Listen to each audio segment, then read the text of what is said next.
ils vont faire du vandalisme contre les voitures de police. Et ça s'est déroulé tout à l'heure, M. Courcy, pendant qu'on vandalisait 2 voitures de police. Ça a duré de longues minutes et j'ai été surpris de ne pas voir de policiers se déployer à ce moment pour essayer de mettre fin à ces actes-là. Ces gens-là ont eu libre cours, ils ont pu vandaliser les voitures pendant de longues minutes avant de prendre la fuite. C'est parce que l'anti-émeute n'était pas dans le coin, puis ça prend un certain temps à déplacer un anti-émeute. Hein? Même si les policiers peuvent courir, ça prend un certain temps. Si, par exemple, comme dans d'autres villes, il y avait des chevaux, ils se seraient déplacés beaucoup plus vite pour se rendre jusque-là. Et ils ne peuvent pas non plus se déplacer en automobile, en voiture de police.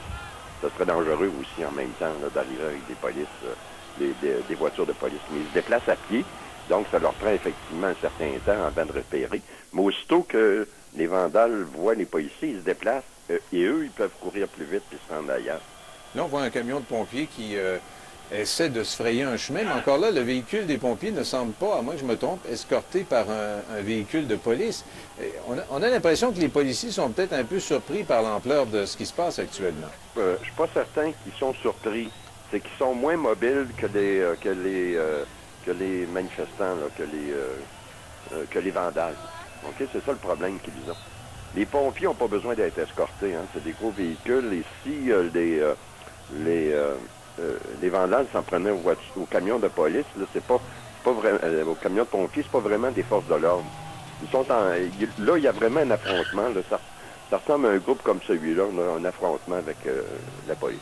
Et cette violence tout à fait gratuite, ces actes de vandalisme qu'on voit, ça semble associé à ces phénomènes d'images qui se retrouvent ensuite sur Internet, parce que tantôt, pendant qu'on vandalisait les voitures de police, on voyait, j'en ai vu au moins 2 jeunes avec des caméras vidéo en train de prendre des images de ce qui se passait. Ils semblaient d'ailleurs eux-mêmes pratiquement euphoriques de pouvoir prendre des images d'actes comme ça. Et j'ai l'impression que ça va se retrouver sur Internet dans les prochaines heures, sûrement. On peut s'y attendre très certainement.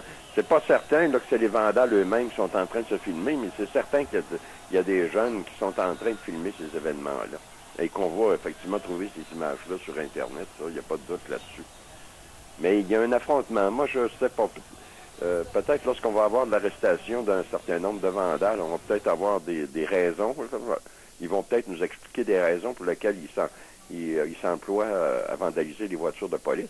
Mais c'est très ciblé, hein. On voit pas de vandalisme face aux autres véhicules, là, par rapport aux autres véhicules. C'est vraiment ciblé sur les voitures de police. Ça, c'est particulier, ça. Je ne sais pas c'est quel groupe, là. Peut-être un groupe là, qui s'affronte régulièrement avec les policiers qui sont en train de faire ça.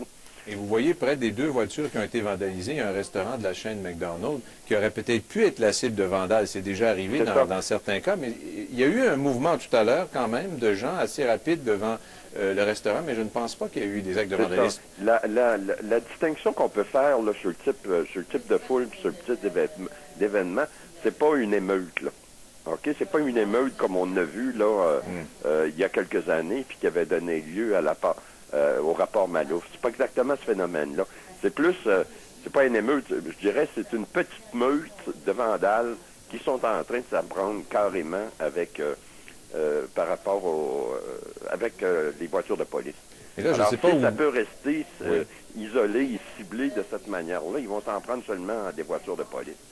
Sauf que j'ai bien l'impression que les policiers vont courir après une bonne partie de la nuit. Et on a vu d'ailleurs un détachement de policiers anti-émeutes qui était comme massé à une intersection, à un coin de rue, un peu à l'égard des regards peut-être des manifestants qui semblaient surveiller la situation, qui se préparaient peut-être à intervenir. Ouais. Il y a ce camion de pompiers aussi qu'on voit toujours essayer de se frayer un chemin, mais je ne sais pas où il se dirige parce que, en tout cas, à ma connaissance, il n'y a pas d'incendie qui a été signalé.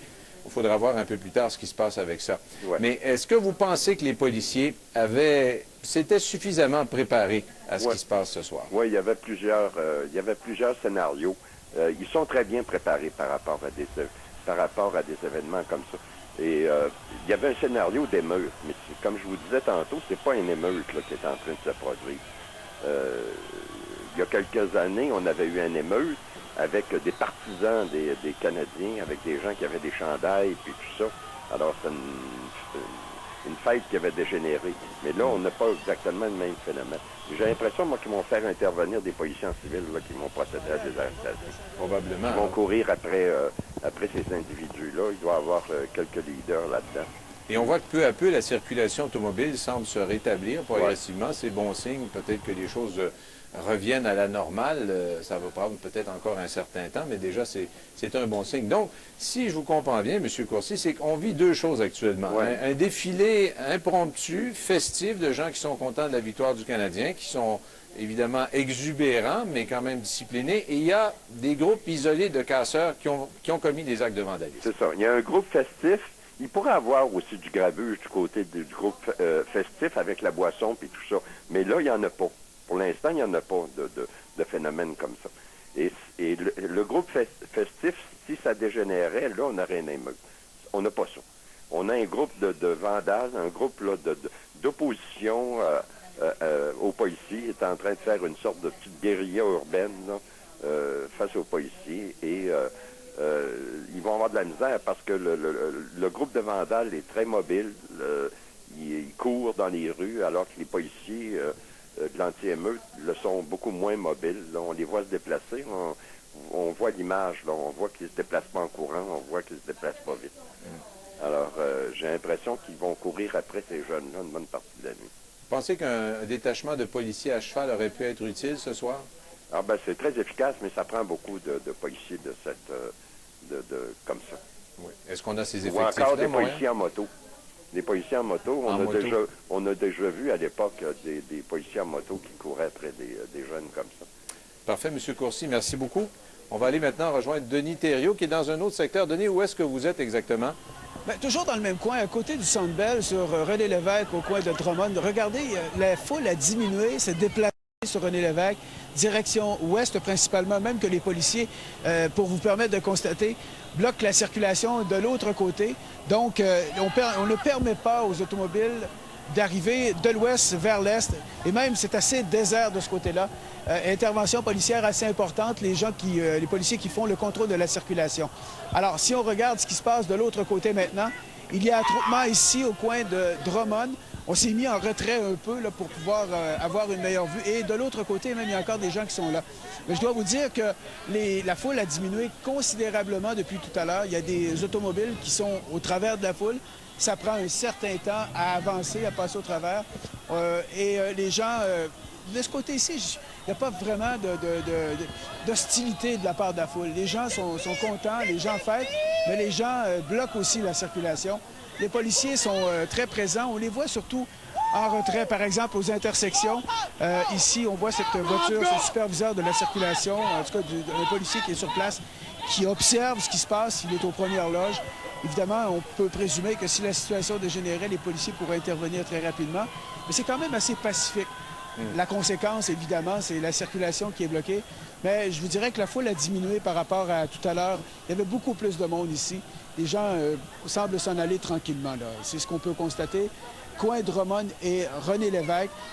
Alors, c'est la situation pour l'instant. Parfait, Denis. On aura l'occasion de vous reparler un peu plus tard. Denis Thériault, qui visiblement est dans un secteur plus calme où les gens célèbrent la victoire du Canadien de façon civilisée, si je peux dire. Annie Lemieux, du service de police de la Ville de Montréal, est au téléphone. Madame Lemieux, est-ce qu'il y a du nouveau dans les opérations de la police? Bien, ce qu'on peut dire, c'est que tranquillement, là, les gens se dispersent au centre-ville. Le trafic est un peu moins lourd. Il reste encore quelques secteurs où il y a beaucoup de gens qui semblent toujours lancer là, des projectiles en direction des patrouilleurs, des policiers là, qui sont sur place et en direction de gens là, qui se trouvent mêlés à ça. Mais encore là, jusqu'à présent, là, heureusement, aucun blessé. On va suivre l'événement de près, par contre, là, en espérant que ça continue comme ça. Et on voit du Haut-Désert des unités de policiers anti-émeutes qui, pour l'instant, sont immobiles, sont regroupées, mais se préparent peut-être à intervenir. On a assisté tantôt, Mme Lemieux, en direct à une scène assez troublante. 2 voitures de police qui ont été lourdement vandalisées par une bande de voyous. Et il n'y avait aucun policier dans le secteur. Comment expliquer, et ça a duré de longues minutes, comment expliquer qu'on a laissé faire ces individus comme ça saccager 2 véhicules de police? Vous savez, il y a beaucoup de gens en ce moment au centre-ville où il y en avait plus un peu plus tôt. Il y a 2 véhicules patrouilles, d'après ce que j'ai eu également là, comme information, qui ont été lourdement endommagés. On va faire enquête là-dedans. Et écoutez, il y a des patrouilleurs là un peu partout. Et je pense qu'on essaye, là, comme je mentionnais un peu plus tôt, d'encadrer ces événements du mieux qu'on peut, s'assurer que